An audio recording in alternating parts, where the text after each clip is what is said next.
Hello student, आज हम कक्षा 10वीं में विषय गणित के अध्याय 4 द्विघात बहुपद के अंतर्गत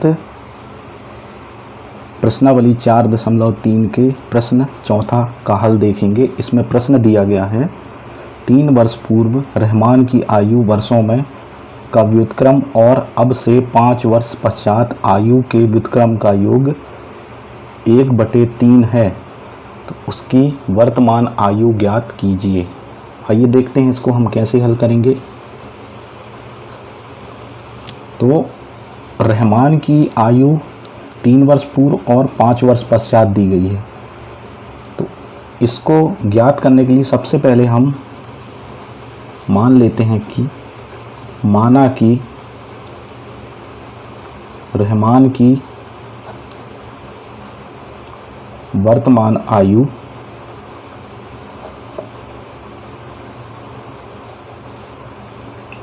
x वर्ष है। तो प्रथम शर्त के अनुसार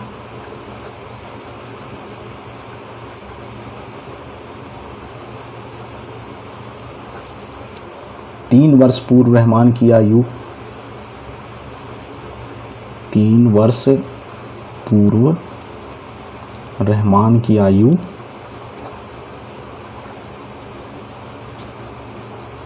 बराबर, क्योंकि वर्तमान आयु x वर्ष है तो 3 वर्ष पूर्व हो जाएगी उसकी x ऋण 3 वर्ष,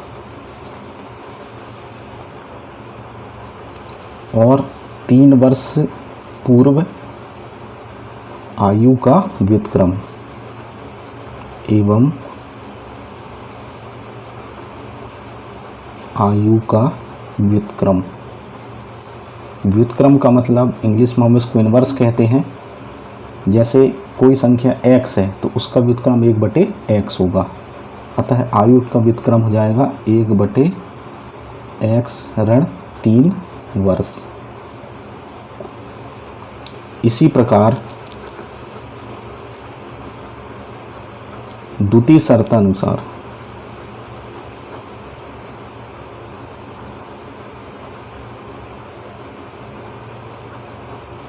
द्वितीय शर्त क्या है, और अब से 5 वर्ष पश्चात, अब से का मतलब वर्तमान आयु से, तो 5 वर्ष पश्चात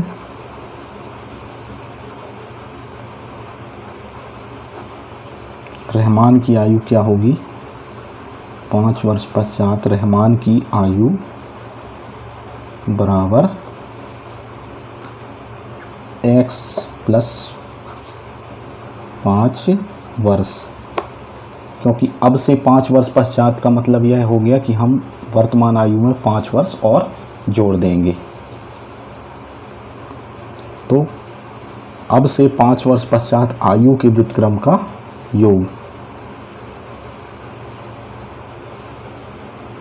एवं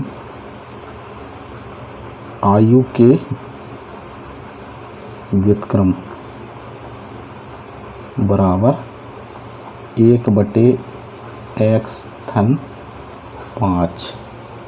इसलिए हम शर्तानुसार लिख देंगे 3 वर्ष पूर्व आयु का व्युत्क्रम मतलब 1/x ऋण 3 और 5 वर्ष पश्चात आयु के व्युत्क्रम का योग। आयु का व्युत्क्रम मतलब 1/x धन 5, इन दोनों का योग 1/3 है।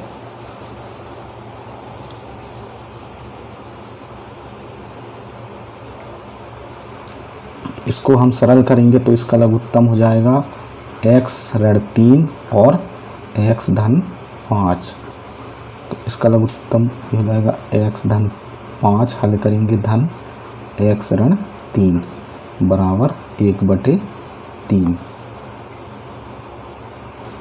आगे सॉल्व करेंगे तो जाएगा x धन 5 धन x ऋण 3 बटे ये हो जाएगा इसका x ऋण 3 और x धन 5 का गुणा करेंगे तो x का वर्ग धन 5x ऋण 3x ऋण 15 बराबर 1/3।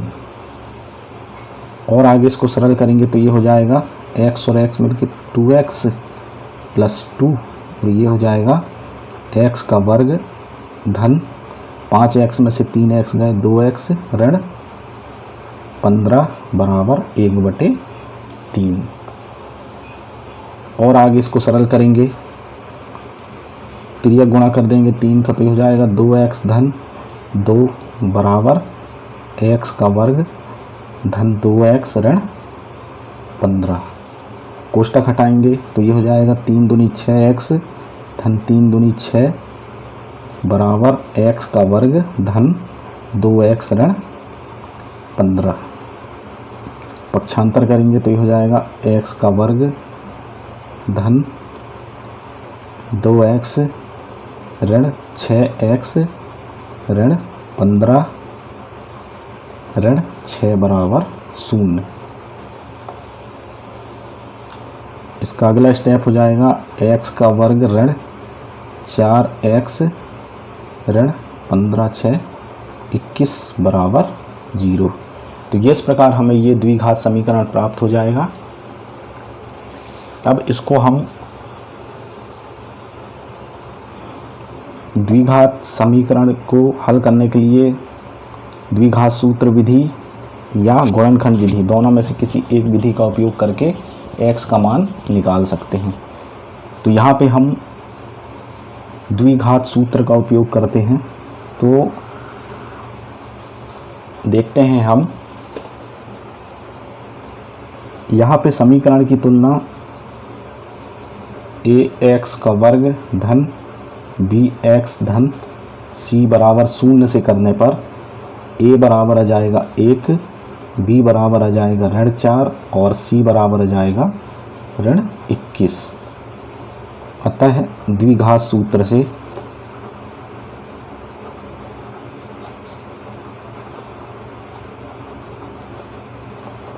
x बराबर द्विघात सूत्र है x बराबर minus b plus minus under root b का स्क्वायर माइनस 4ac बटे 2a।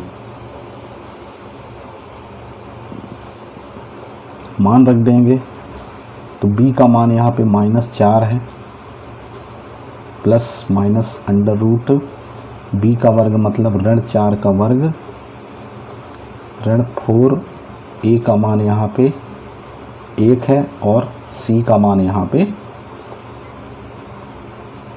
ऋण 21 है बटे 2a 2 गुणित a का मान 1। इस प्रकार ये हो जाएगा 4 धन ऋण अंडर रूट 4 चौके 16 माइनस माइनस का प्लस और 4 एकम 4 4 दूनी 8 बटे 2। ये हो जाएगा 4 धन ऋण कोष्टक में 84 और 16 है, ये हो जाएगा 100 बटे 2। अब यहाँ पे हम 4 धन ऋण करनी 100 का मान 10 बटे 2। इस प्रकार x बराबर 4 धन ऋण 10 बटे 2। जब हम प्लस चिन्ह लेंगे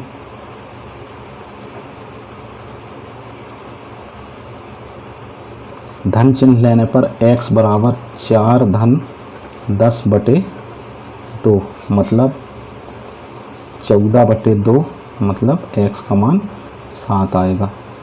इसी प्रकार जब हम ऋण चिन्ह लेते हैं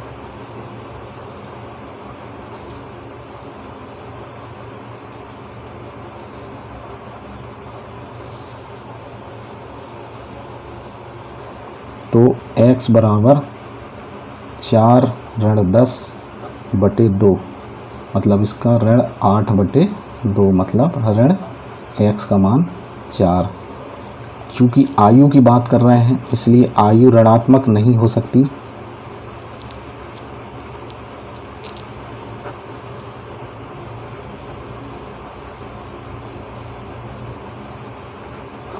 इसलिए रहमान की आयु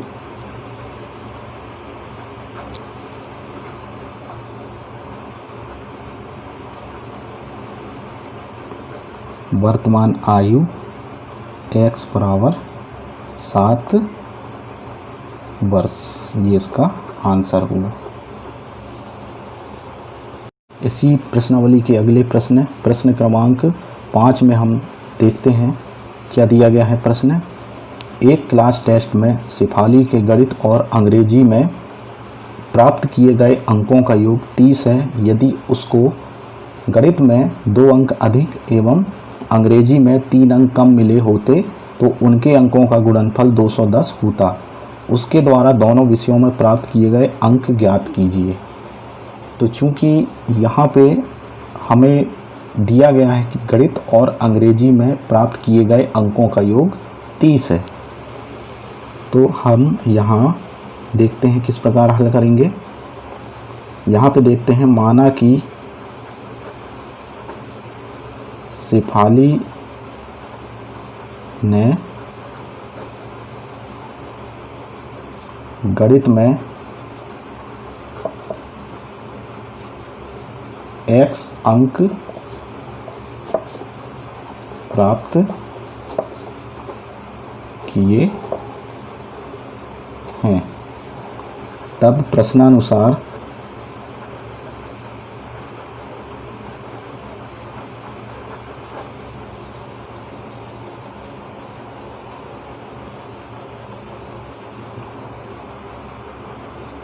अंग्रेजी में प्राप्त किए गए अंक या अंग्रेजी के अंक बराबर 30 ऋण x, क्योंकि गणित और अंग्रेजी के अंकों का योग 30 है। अब अगला हमें प्रश्न कह रहा है कि गणित में यदि उसको गणित में 2 अंक अधिक, गणित में 2 अंक अधिक मतलब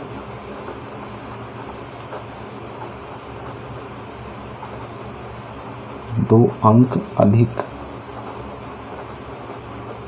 मतलब यहाँ पे हम लिख सकते हैं x धन 2 अंक एवं अंग्रेजी में 3 अंक कम मिले, तो इसको हम लिखेंगे 30 ऋण x ऋण 3 अंक।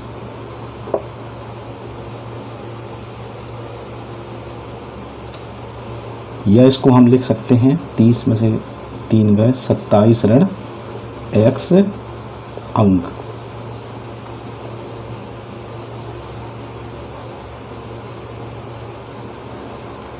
अतः प्रश्न के अनुसार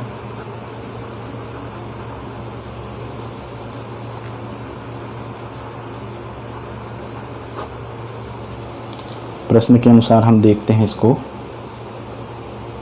तो जो गणित में अंक मिले थे और अंग्रेजी में जो अंक मिले थे उनका गुणनफल 210 है। तो हम लिख सकते हैं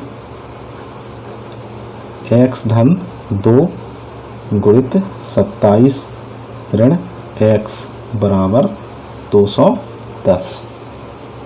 अब इनका आपस में गुणा करेंगे तो हो जाएगा 27x ऋण x का वर्ग धन 27 दूनी 54 ऋण 2x बराबर 210।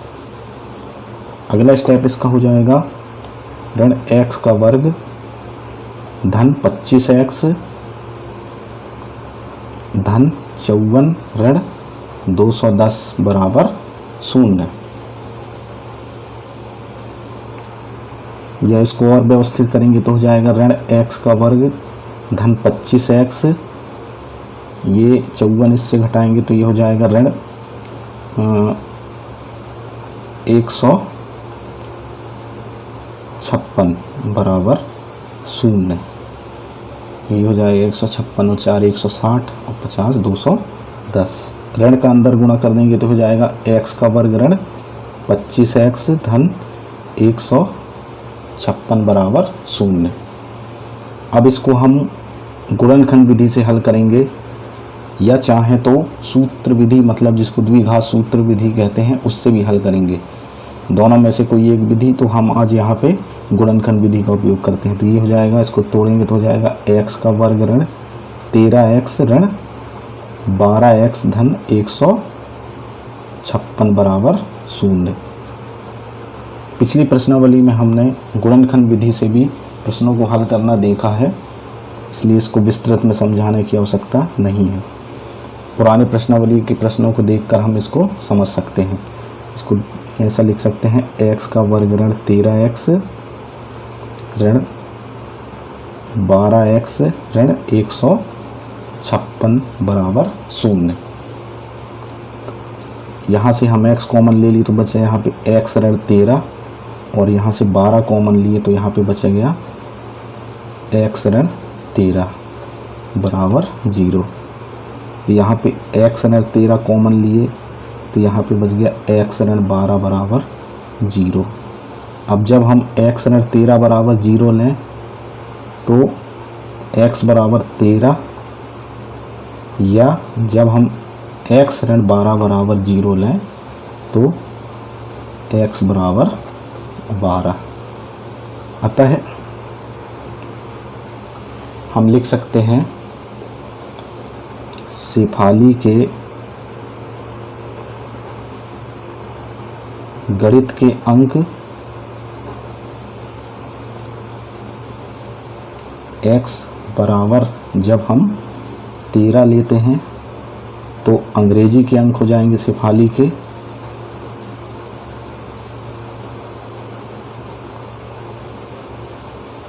30 ऋण x, मतलब 30 ऋण 13 मतलब 17। एवं जब हम शेफाली के गणित के अंक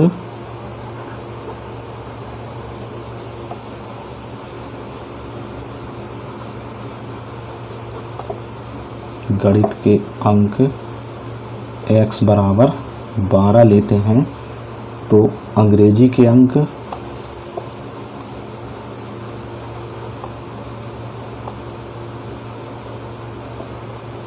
बराबर 30 ऋण x से 30 ऋण 12 मतलब 18।